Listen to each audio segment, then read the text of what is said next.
আসসালামু আলাইকুম ওয়া রাহমাতুল্লাহি তাআলা ওয়া বারাকাতুহু। ইন্নাল হামদুলিল্লাহ ওয়াস সালাতু ওয়াস সালামু আলা রাসূলিল আমিন ওয়া আলা আলিহি ওয়া সাহবিহি আজমাইন, আম্মা বাদ। যে যেখান থেকে আপনাদের প্রিয় অনুষ্ঠান SZHM ট্রাস্ট নিবেদিত রমজানের বিশেষ অনুষ্ঠান আলোকধারা দেখছেন, সকলকে জানাচ্ছি আন্তরিক শুভেচ্ছা এবং মোবারকবাদ। আশা করছি সবাই ভালো আছেন এবং সুস্থ আছেন। প্রিয় দর্শক, রমজানের বিশেষ এই অনুষ্ঠানে আজকে আমাদের সাথে আমন্ত্রিত অতিথি হিসাবে তাশরিফ রেখেছেন দারুন নাজাত সিদ্দিকিয়া কামিল মাদ্রাসার সম্মানিত প্রধান ফকিহ তথা প্রধান মুফতি ওসমান গনি সালেহী। আসসালামু আলাইকুম ওয়া রাহমাতুল্লাহ। ওয়ালাইকুম সালাম ওয়া রাহমাতুল্লাহি ওয়া বারাকাতুহু। মোহতারাম, আজকে আমরা যে বিষয়টা নিয়ে আলাপ করতে যাচ্ছি সেই বিষয়টি আমরা স্ক্রিনে একটু দেখে আসি। তাকওয়া অর্জনের মাস রমজান। রমজান শুধুমাত্র উপবাসের নাম নয়, এক আত্মিক বিপ্লব। পবিত্র কোরআন বলছে, রোজা তোমাদের জন্য ফরজ করা হয়েছে যাতে তোমরা তাকওয়া অর্জন করতে পারো। এই তাকওয়া হলো হৃদয় সেই স্বচ্ছ আয়না যেখানে ধরা পড়ে খোদা ভীতির প্রতিচ্ছবি। সুফি দর্শনে রমজান হলো নফসের বিরুদ্ধে এক নিরন্তর জিহাদ। প্রবৃত্তি দমনের এই কঠোর সাধনায় মানুষ যখন পানাহার আর মন্দ কাজ থেকে বিমুখ হয়, তখনই হৃদয়ে জেগে ওঠে প্রকৃত মনুষ্যত্ব। আসুন এই রমজানে শুধুমাত্র পেটকে নয়, বরং রিপুগুলোকে রোজা রাখাই। আত্মশুদ্ধির এই পাঠশালায় আমাদের গন্তব্য হোক আল্লাহর অতি নিকটবর্তী হওয়া। প্রিয় দর্শক, আমরা পেয়ে গিয়েছি আমাদের আজকের অনুষ্ঠানের বিষয়বস্তু। আজকের অনুষ্ঠানের বিষয়বস্তু হচ্ছে রমজান তাকওয়া অর্জনের মাস। তো মোহতারাম, রমজান যেহেতু তাকওয়া অর্জনের মাস, তো এই মাসে সবচেয়ে গুরুত্বপূর্ণ আমল হিসেবে আমরা কোন আমলগুলো করতে পারি? ধন্যবাদ বিজ্ঞ সঞ্চালক। আপনি যথার্থই বলছেন যে রমজান কারিম এটি তাকওয়া অর্জনের মাস। আল্লাহ সুবহানাহু ওয়া তাআলা পবিত্র কোরআন কারিমে ইরশাদ করেন, ইয়া আইয়ুহাল্লাযীনা আমানু কুতিবা আলাইকুমুস সিয়াম কামা কুতিবা আলাল্লাযীনা মিন ক্বাবলিকুম লাআল্লাকুম তাত্তাকুন। আল্লাহ রমাদান কারিম এর সিয়াম সাধনা কেন দিলেন, এর টার্গেট কি, এর মূল উদ্দেশ্য কি, সেটা আল্লাহ পাক রব্বুল আলামিন বলে দিয়েছেন। তার মধ্যে আল্লাহ বলছেন, এটি আমি দান করেছি যাতে করে তোমরা মুত্তাকি হতে পারো। প্রশ্ন হচ্ছে, what is the meaning of তাকওয়া? তাকওয়াটা কি? তাকওয়া হচ্ছে আল ইমতিসালুল আওয়ামির ওয়াল ইজতিনাবু আনিন নাওয়াহি। আল্লাহ সুবহানাহু ওয়া তাআলা যা করতে বলেছেন তা বাস্তবায়ন করা, আর আল্লাহ তাআলা যা নিষেধ করেছেন তা থেকে বিরত থাকা। এটার নামই হচ্ছে মূলত তাকওয়া। তাকওয়া থাকার জায়গা হচ্ছে মূলত কলব। তা কলব, রাসূল আকরাম সাল্লাল্লাহু আলাইহি ওয়াসাল্লাম ইঙ্গিত করে বলছেন, আত-তাকওয়া হা হুনা, আত-তাকওয়া হা হুনা, আত-তাকওয়া হা হুনা, সুম্মা আশারা ইলা সাদরি। নবীজি বারবার বললেন যে তাকওয়া থাকার জায়গা হচ্ছে বাম দিকের দুই আঙ্গুল নিচে কলব। হ্যাঁ, কলব থাকার জায়গাও কিন্তু এখানে সদর। অনেকেই অনেক কথা বলেন যে কলব কোথায় থাকে, কেউ বলছেন কলব মাথায়, কেউ বলছেন কলব হাঁটুতে, কিন্তু না, মাথায়ও নয় হাঁটুতেও নয়, বরং আল্লাহ বলছেন ফাইন্নাহা লা তা'মাল আবসার ওয়ালাকিন তা'মাল কুলুবুল্লাতী ফিস সুদুর। যে আল্লাহ বলছেন যে মানুষের চোখ অন্ধ হয় না, বরং মানুষের কলবটি অন্ধ হয়ে যায়, আর কলবটা থাকে এখানে সদর বক্ষে, এখানে কলব থাকে। এই পৃথিবীতে আমরা যারা সম্মানিত হতে চাই, মুআজ্জাজ হতে চাই, রেসপেক্টেড হতে চাই, আমরা এই রেসপেক্টেড হওয়ার জন্য কি কি উপকরণ রয়েছে এটা আমরা অনেক সময় জানি না। আল্লাহ সুবহানাহু ওয়া তাআলা বলছেন যে পৃথিবীতে যদি কেউ রেসপেক্টেড হতে চায় তাহলে তার সবচেয়ে গুরুত্বপূর্ণ তিনটি উপকরণ। নাম্বার 1, প্রথমটি হচ্ছে ঈমান, আর নাম্বার 2 সেটা হচ্ছে তার ইলম, তার জ্ঞান, আর নাম্বার 3 সেটা হচ্ছে তাকওয়া। আর এই জায়গাটা, এটা মূলত ঈমান থাকার জায়গা, এটা মাসাবিহুল হুদা, এবং এটি হচ্ছে সাধারণত তাকওয়া থাকার জায়গা, এটা মাহাব্বাতের জায়গা, এটা আদাবের জায়গা। এটা কিন্তু মারকাজুল ইলম নয়, বলছেন এটা হচ্ছে মূলত মারকাজুল তাকওয়া, মারকাজুল ঈমান, মারকাজুল মাহাব্বা। আর এই যে জায়গাটা, এটা হচ্ছে মূলত মানুষের ব্রেইন, এটি হচ্ছে মূলত জেনারেল নলেজ এখানে মেক হয়, এখানে প্রডিউস হয়। এই জায়গাটাতে এটাকে ব্রেইন বলা হয়। এই যে ব্রেইন, এই ব্রেইনটা হচ্ছে মূলত আমার নলেজ একোয়ার হয় এবং এখানে নলেজটা প্রডিউস হয়। তো এই যে ব্রেইনটা, বিজ্ঞানীরা বলছেন যে প্রায় 80 কোটি নিউরন রয়েছে। 80 কোটি নিউরনের তৈরি এই ব্রেইন, প্রায় 3 পাউন্ড 1.5 কেজি ওজনের এই ব্রেইন বা মগজ। তো এখানে 1 নয় 2 নয়, বিজ্ঞানীরা বলেছেন 2.5 পেটাবাইট, দ্যাট মিনস প্রায় 25 লক্ষ জিবি এর স্টোরেজ। তো এখানে কিন্তু সাধারণ নলেজ থাকে, আর যেটি ইলমে মারিফত এটি কিন্তু এখানে থাকে।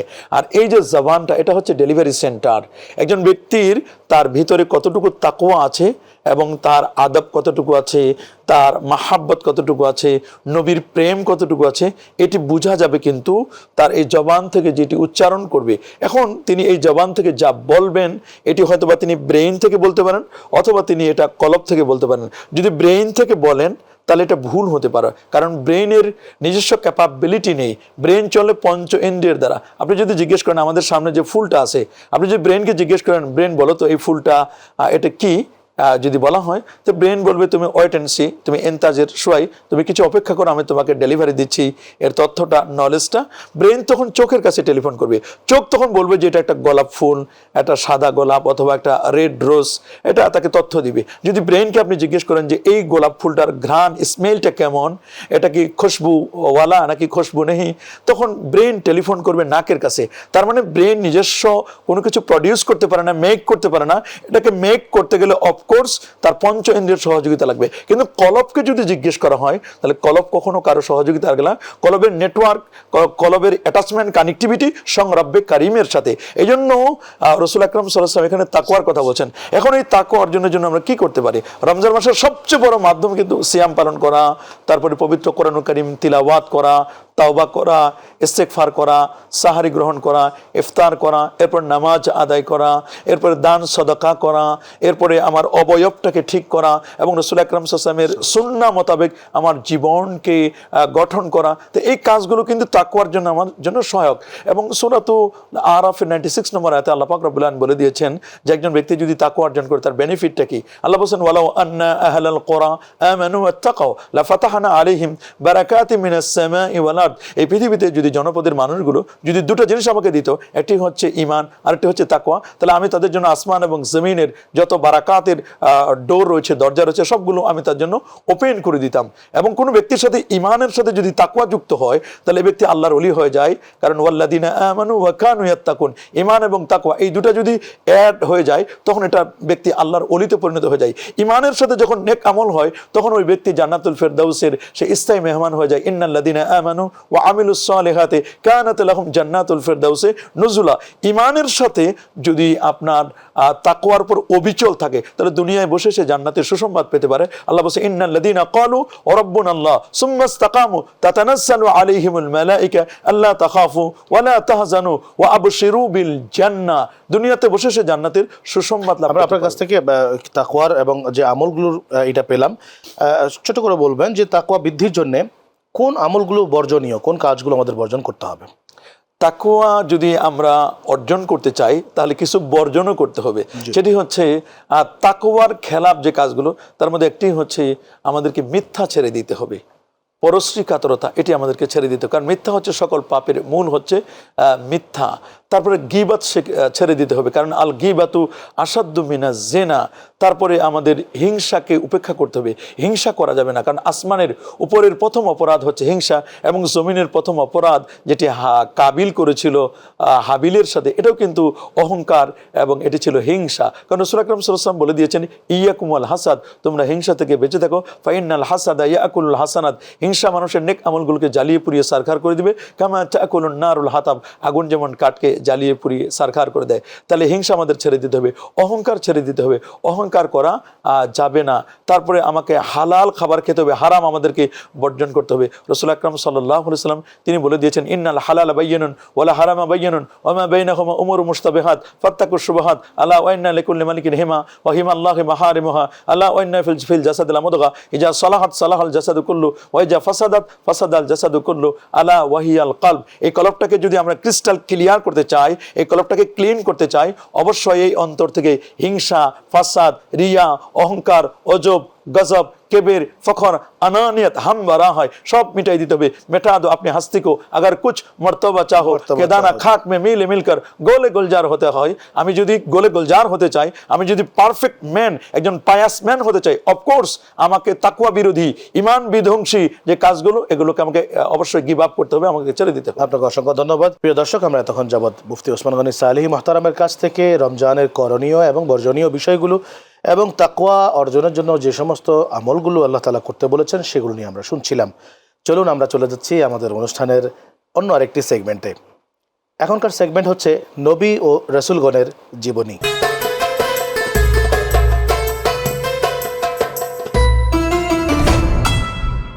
নবী এবং রাসূলদের জীবনীতে আমি আপনার কাছ থেকে আজকে জানতে চাইব আমাদের আদি পিতা, সমস্ত পৃথিবীর যত মানুষ এসছেন সবারই পিতা হযরত বাবা আদম আলাইহিস সালাম সম্পর্কে।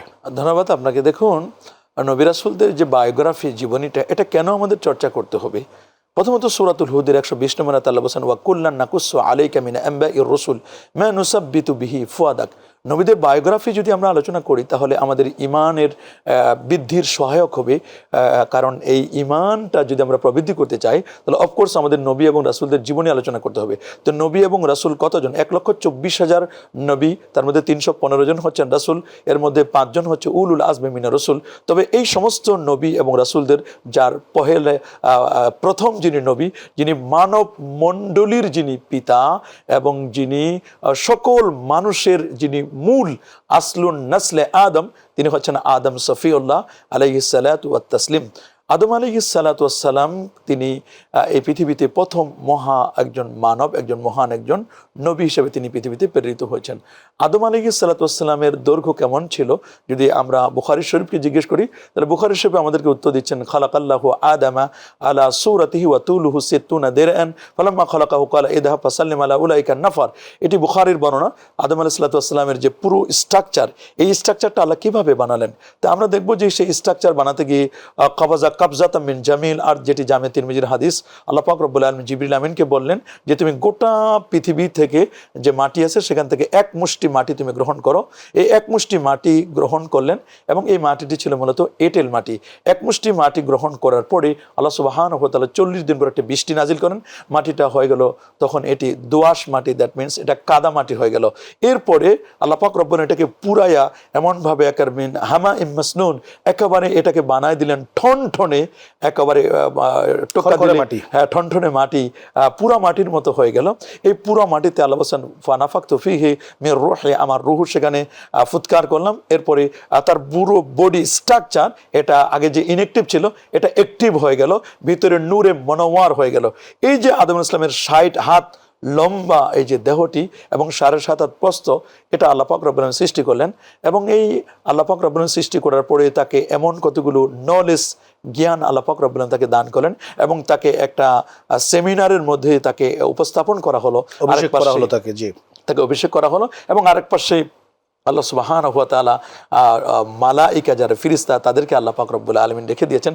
আল্লাহ পাক রব্বুল আলামিনের যে তিনি যে একটা সিদ্ধান্ত নিয়েছেন যে আমি পৃথিবীতে ইন্নী জাইলুন ফিল আরদি খলিফা, আমি আমার রিপ্রেজেন্টেটিভ তৈরি করব, এটা ফেরেশতাদের কাছে শেয়ার করলেন। ফেরেশতারা বলল যে ঠিক আছে, আপনি তো এর আগেও বানিয়েছিলেন জিন জাতিকে, আদম আলাইহিস সালামের আগেই, তারা তো ইউসাব্বিহু বিহামদিকা নাহনু নুসাব্বিহু বিহামদিকা ওয়া নুকাদ্দিসু লাক, আমরা তো আপনার তাসবিহ পাঠ করতেছি এবং আপনার গুণকীর্তন করছি, সব কিছু করছি, কিন্তু জিন জাতি এরা তো জমিনের মধ্যে ফিতনা ফাসাদ সৃষ্টি করেছিল, রক্তপাত করেছিল, আপনি কি এমন কোনো একটি জাতি আবার নতুন করে সৃষ্টি করতে চাচ্ছেন কিনা? আল্লাহ বলছেন না, এটা না, বরং আমি আমার রিপ্রেজেন্টেটিভ বানাতে চাচ্ছি। আদম আলাইহিস সালামের কথা বললেন এবং আদম আলাইহিস সালামকে তারা দেখলো এবং তাদের নলেজের পরীক্ষা হলো, কিছু সেগমেন্ট তাদেরকে জানায় দেওয়া হলো, এই বিষয়গুলো ফেরেশতাদেরকেও জানায় দেওয়া হলো, আদম আলাইহিস সালামকে জানায় দেওয়া হলো। পরবর্তীতে আল্লাহ পাক রব্বুল বলেন আম্বিউনি বিআসমা হাউলা, তোমরা এগুলোর নাম বলো দেখি। কিন্তু ফেরেশতারা বলতে পারলো না। এক পর্যায়ে আদম আলাইহিস সালাম প্রত্যেকটির নাম যখন বলে দিলেন, তখন পৃথিবীর নিয়ম হচ্ছে যে পৃথিবীতে কেউ রেসপেক্টেড হতে গেলে তার তো ইলম লাগবে, জ্ঞান লাগবে। তাই যিনি জ্ঞানী তিনি তো সম্মানিত, রেসপেক্টেড, সুতরাং তাকে তোমরা তাহিয়া অভিবাদনের জন্য, তাকে রেসপেক্ট করার জন্য তোমরা সাজদা করো। সমস্ত ফেরেশতারা সাজদা করলো, কিন্তু সাজদা করে নাই মুআল্লিমুল মালায়েক হিসেবে খ্যাত মিস্টার ইবলিস। এবং ইবলিস যে সাজদা করলো না, সে যে বেয়াদবি করলো, এই বেয়াদবির প্রতিফল মারদুদ, সে অভিশপ্ত হলো। কারণ ইবলিসের কিন্তু নলেজ কম ছিল না, অনেক জ্ঞান ছিল ইবলিসের, ফেরেশতাদের টিচার ছিল। আবার তার কিন্তু আমল, তার ইবাদত কিন্তু কম ছিল না, অনেক বেশি ইবাদত ছিল। কারণ পৃথিবীতে এমন এক বিগত জায়গা বাকি নেই যেখানে মিস্টার ইবলিস সাজদা করে নাই বা ইবাদতে আত্মনিয়োগ করে নাই, সব করেছে। কিন্তু বাট একটা জিনিসের অভাব ছিল, সেটা হচ্ছে আদব। আল্লাহর ওলি যারা পীর মাশায়েখ, তারা মূলত আমাদেরকে আদবের বিষয়টিকে কিন্তু গুরুত্ব দেয়। আর তরিকু কুল্লুহু আদব, তরিকার সবটুকুনই হচ্ছে আদব। আদম আলাইহিস সালামকে আল্লাহ যখন সৃষ্টি করলেন, সৃষ্টি করার পরে আল্লাহ পাক রব্বুল আলামিন তাকে আল্লাহ পাক রব্বুল আলামিন জান্নাতে আল্লাহ পাক রব্বুল আলামিন রেখে দিলেন, এবং জান্নাতে যখন আদম আলাইহিস সালাম গেলেন এবং তাকে আল্লাহ মঞ্জুরি দিয়ে দিলেন, ইয়া আদম উসকুন আনতা ওয়া যাওজুকাল জান্নাহ ওয়া কুলা মিনহা রাগাদা হাইসু শি'তুমা ওয়া লা তাকরাবা হাযিহিশ শাজারা ফাতাকুনা মিনাজ জালিমিন। সেখানে আদম আলাইহিস সালামকে রাখলেন, কিন্তু আদম আলাইহিস সালাম একা তো তার ভালো লাগছে না। আল্লাহ পাক রব্বুল আলামিন তার বাম পাজরের হাড় থেকে একটা জীবন্ত মানুষ থেকে আরেকটা জীবন্ত মানুষ, হাইয়ুন থেকে, আদম থেকে একটা হাইয়ুন থেকে হাওয়া, এরকম আল্লাহ পাক রব্বুল আলামিন হাওয়াকে বানালেন। এবং সেই জায়গা থেকে আস্তে আস্তে মানব সমাজের বিস্তার। আদমকে আল্লাহ তাআলা পাঠিয়ে দিলেন শ্রীলঙ্কায়, এবং হাওয়াকে পাঠিয়ে দিলেন জেদ্দায়, এবং পরবর্তীতে তাদের আরাফার ময়দানে একসাথে একত্রিত হলেন, এবং পরবর্তীতে তাদের পৃথিবীতে নসল, মূলত বংশ বিস্তার শুরু হলো। একসাথে 130 জোড়া সন্তান জন্ম দিয়েছিলেন। এইভাবে করে কিন্তু আমরা পৃথিবীতে এইভাবে আসলাম। আপনাকে অসংখ্য ধন্যবাদ। আপনি আসলে খুব অল্প সময়ের ভিতরে হযরত আদম আলাইহিস সালামের সৃষ্টি থেকে শুরু করে হযরত হাওয়া আলাইহিস সালামের পৃথিবীতে পৌঁছা পর্যন্ত এবং মানব সমাজের বিস্তৃতি পর্যন্ত অত্যন্ত সুন্দর করে বলে দিয়েছেন, সেজন্য আপনাকে অসংখ্য ধন্যবাদ। দর্শক, আমরা আমাদের অনুষ্ঠানের তৃতীয় সেগমেন্ট তথা রমজান জিজ্ঞাসায় আমরা চলে যাচ্ছি।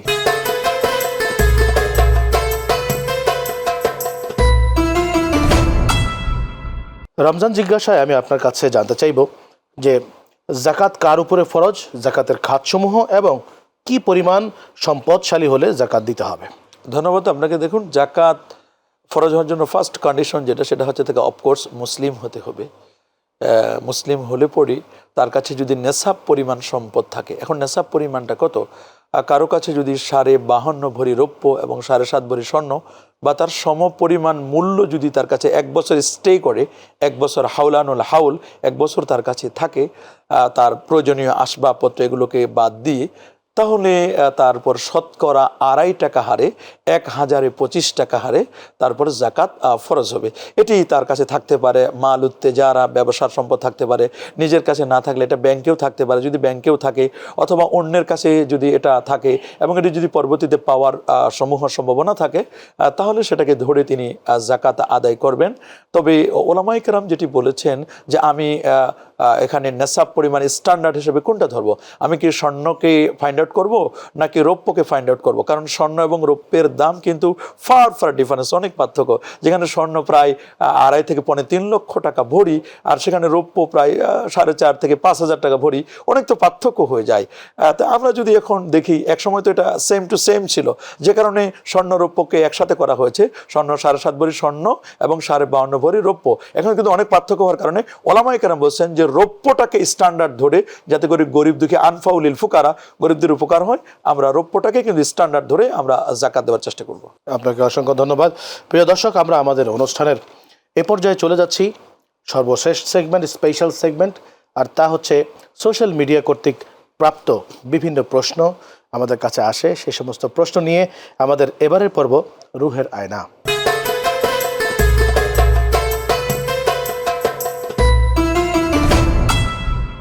রুহের আয়নায় আপনাদেরকে এ পর্যায়ে জানানোর চেষ্টা করব। আপনারা জানেন যে এই অনুষ্ঠান টেলিভিশনের সাথে সাথে আমাদের পেজ শাহানশাহ সৈয়দ জিয়াউল হক মাইজ ভান্ডারী ট্রাস্ট, এই পেজটিতেও প্রচারিত হয়ে থাকে, এবং আপনারা সেই পেজে অনেক কমেন্ট, অনেক প্রশ্ন করে থাকেন। আপনাদের প্রশ্নগুলোর মধ্য থেকে একটি প্রশ্ন আজকে আমরা তুলে ধরছি এবং সেটির উত্তর দেওয়ার চেষ্টা করছি। আজকে এক ভাই প্রশ্ন করেছেন যে পবিত্র রমজান মাসে পেটকে উপোস রাখছি, কিন্তু রিপুগুলোকে উপোস রেখে বিদায় করার উপায় কি? হ্যাঁ প্রিয় ভাই, আপনার প্রশ্নের উত্তর পেতে আপনি আমাদের সাথেই থাকবেন। জি মহতারাম। ধন্যবাদ বিজ্ঞ সঞ্চালক। প্রিয় দর্শক, আমরা যে বিষয়টি শুনলাম যে আসলে শুধু সারাদিন উপবাস থেকেই যেন রোজাটা আমরা শেষ করে না দিই, বরং রোজার সাথে রিলেটেড যে আরও অন্যান্য অর্গান রয়েছে, সেই অর্গানগুলোকেও যেন আমরা গুণামুক্ত রাখতে পারি, এটাই মূলত রোজার টার্গেট। যেটু আল্লাহ পাক সুবহানাহু ওয়া তাআলা বলছেন যে লাআল্লাকুম তাত্তাকুন, যাতে করে তোমরা মুত্তাকি হতে পারো। আর পেয়ারা নবী রসুল করিম সাল্লাল্লাহু আলাইহি ওয়াসাল্লাম ইরশাদ করেন, কাম মিন সাইমিন লাইসা মিন সিয়ামিহি ইল্লা জামা, এমন অনেক রোজাদার রয়েছে যাদের রোজা উপবাস ছাড়া আর কিছুই নয়। আবার এমন অনেক মানুষ আছে যারা রাতে শুধু জেগে জেগে শুধু সাহারি গ্রহণ করে, এটা ছাড়া আর কিছুই নয়। বরং আমি যে সিয়াম পালন করছি, সিয়াম পালনের সাথে সাথে আমার যে অন্যান্য অর্গানগুলো রয়েছে, আমার এই জবানটাকে আমাদেরকে হেফাজত করতে হবে। এই জবানটা যেন গিবত না করে, কারো শেকায়ত না করে। কারণ পেয়ারা নবী বলছেন, মাইয়াদ মাল্লি মা বাইনা লিহিয়াইহি ওয়া মা বাইনা রিজলাইহি আদমাল্লাহুল জান্নাহ। যে ব্যক্তি দুই চোয়ালের মাঝখানে এই জবানটা আমাকে জামিন দিবে, আমি রাসূল তার জন্য জান্নাতের জামিনদার হব। আমরা পুরো দেহটাকে জেনামুক্ত রাখবো। চোখের জেনা হচ্ছে পর নারীর দিকে দেখা, যাতে করে আমার চোখটাকে কন্ট্রোল রাখতে পারি। আর হাতের জেনা হচ্ছে এই হাত দিয়ে পর নারীকে স্পর্শ করা, এটা যেন আমি বেঁচে থাকতে পারি। আর পায়ের জেনা হচ্ছে আমি যেন পা দ্বারা কোনো পর নারীর দিকে যেন না যাই, অন্যায়ের কাজে যেন আমি পাটা না বাড়াই।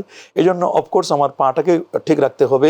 এবং আমার অঙ্গ প্রত্যঙ্গগুলো, আমার দেহে যে ব্লাড সার্কুলেশন হচ্ছে, এই ব্লাড সার্কুলেশনটা অফকোর্স এটা যেন লিগাল ফুড দ্বারা যেন হয়। আমি যেন অন্যায় না করি, জুলুম না করি, নির্যাতন না করি, নিপীড়ন না করি, এবং অবৈধ উপায়ে সুদ ঘুষের মাধ্যমে আমি যেন কোনো অর্থ যেন উপার্জন না করি। এই বিষয়টিও আমাদেরকে খেয়াল করতে হবে। এটাই হচ্ছে মূলত রোজার মূল স্পিরিট, এবং এটাই হচ্ছে মূলত তাকওয়া। আর এই তাকওয়াটাই মূলত হচ্ছে, আল্লাহ নবী বলে দিয়েছেন যে তাকওয়াটাই হচ্ছে রোজার মূল উদ্দেশ্য, এবং এটা আল্লাহরও কথা। রাসূল বলছেন যে কে তোমাদের তালুকদার, কে জমিদার, কে কোন বংশের, কে কোন তোমরা পজিশন নিয়ে আসো, সেটা দেখবার বিষয় নয়। ইন্না আকরামাকুম ইনদাল্লাহি আতকাকুম, তোমাদের মধ্যে সবচেয়ে দামি তিনি, যিনি যত বড় মুত্তাকি। আর পুরো 3.5 হাত বডির মধ্যে সবচেয়ে 3টা অর্গান গুরুত্বপূর্ণ, একটা হচ্ছে ব্রেন, একটা হচ্ছে জবান, আর একটা হচ্ছে কলব। তবে এই কলবটা হচ্ছে মূলত মূল টার্গেট। কলব যদি কারো ঠিক থাকে, তাহলে তার পুরো দেহটাই কিন্তু ঠিক থাকবে। এই জন্য শয়তান চিনে যে কলব হচ্ছে মানব দেহের রাজধানী, আর শয়তানও জাসিমুন আলা কালবি ইবনে আদম। এই জন্য শয়তান কিন্তু রাজধানী দখল করছে। রাজধানী যার দখলে, পুরো দেশ তার দখলে। শয়তানকে আমাদেরকে দূরভীত করে প্রকৃত সিয়াম সাধনার যে মূল স্পিড, সেটা আমাদেরকে অ্যাচিভ করতে হবে। আল্লাহ কবুল করুন, মঞ্জুর করুন। আপনাকে অসংখ্য ধন্যবাদ। আজকের এই অনুষ্ঠানে আপনি অত্যন্ত গুরুত্ব সহকারে তাকওয়া অর্জন কি করে করতে হবে, এবং তাকওয়া বৃদ্ধির জন্য কোন কোন আমলগুলো বর্জনীয়, সেই সাথে নবীজির হযরত বাবা আদম আলাইহিস সালামের জীবনী আপনি বলেছেন, এবং জাকাতের বিভিন্ন খাত, জাকাতের উপায় এবং জাকাত কাদের করতে হবে, সেগুলো আপনি অত্যন্ত সুন্দর করে স্বল্প সময়ে উল্লেখ করেছেন। প্রিয় দর্শক, আমরা এতক্ষণ যাবত মুফতি ওসমান গনি সালেহীর কাছ থেকে শুনলাম আজকের আলোচ্য বিষয়ের উপরে বিভিন্ন প্রশ্নের জবাবগুলো। আমরা আশা করব অবশ্যই এই পবিত্র রমজান মাসে তাকওয়া অর্জনের পাশাপাশি আমরা যেন অর্থনৈতিক ইবাদতেও প্রত্যেকেই স্ব জায়গা থেকে সচেষ্ট হই, এবং সেই সাথে মহান রব্বে করিম রাউফুর রহিমের রেজামন্দি হাসিলের জন্যে আল্লাহর হাবিব সাল্লাল্লাহু আলাইহি ওয়াসাল্লামের দেখানো পন্থা মোতাবেক আমরা আমাদের প্রত্যেকটি ইবাদতকে সুন্দর করে সাজাই। আল্লাহ তাআলা আমাদের সকলকে সেই তৌফিক এনায়েত করুন, আমিন। ওয়াসসালামু আলাইকুম ওয়া রাহমাতুল্লাহি ওয়া বারাকাতুহু।